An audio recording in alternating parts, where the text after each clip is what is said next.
আপনাকে যদি অপশন দেওয়া হয় মেয়ে থেকে ছেলে হবার, আপনি কি হবেন? না, কখনোই না।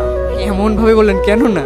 আপনি যদি আমাকে বলেন পাখি হইতে পাখি হব, বিড়াল হইতে বলে বিড়াল হব, কুকুর হইতে বলে কুকুর হব, কিন্তু আমি কখনো ছেলে হব না। কারণ দেখে আসতেছি যে ছোটবেলা থেকে ছেলেরা অনেকে স্ট্রাগল করে, তাদের হচ্ছিল দায়িত্ব নিতে হয়, ফ্যামিলির দায়িত্ব নিতে হয়, তারপর আবার হচ্ছিল বিয়ের পর ওয়াইফের দায়িত্ব নিতে হয়, বাচ্চা কাচ্চার এগুলোর দায়িত্ব নিতে হয়।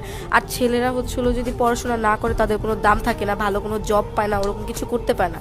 আর আমরা মেয়েরা যদি এমনি পড়াশোনা করি বা নাও করি, আমরা ভালো একটা জায়গায় যেতে পারবো, বিয়ে করে ভালো একটা পজিশনে যেতে পারবো, বাট ছেলেরা এটা করতে পারে না। ছেলেদের সব কিছুর আগে তাদের স্টাবলিশ হওয়া অনেক জরুরি, টাকা পয়সাটা অনেক জরুরি। যদি টাকা পয়সা থাকে, স্টাবলিশ হয়, তাহলে সবার কাছে দাম পাওয়া যায়। আর বিয়ের পর দেখা যায় যে যদি বউকে একটু বেশি ভালোবাসে তাহলে মা বলে, যদি আবার মাকে বেশি ভালোবাসে তাহলে বউ সহ্য হয় না। এইগুলো নিয়ে অনেক প্যারার মধ্যে পড়তো। একটা ছেলের লাইফ অনেক কঠিন, অনেক টাফ। তো আমি ভাই একটা ছেলে কখনোই হতে পারবো না।